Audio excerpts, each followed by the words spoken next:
बघा इथे मी pizza ready केला आहे. आता हे आपल्याला ह्या प्लेटमध्ये ट्रान्सपरंट करायचं आहे. बघा असं हे हळूवारपणे काम करायचं आहे. आता हे काय करणार, पिझ्झा आपण याच्यावर ठेवणार आहोत. मी याचा थोडा पकडणी ठेवते कारण की खूप कढई गरम झाली आहे.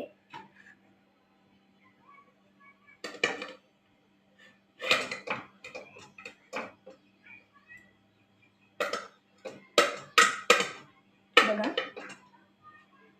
आता मी हा पिझ्झा ठेवला आहे.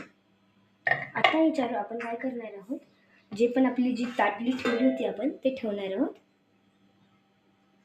आता आपण काय करूया, हे थोडं गरम असतं म्हणून आपण ना काय करूया,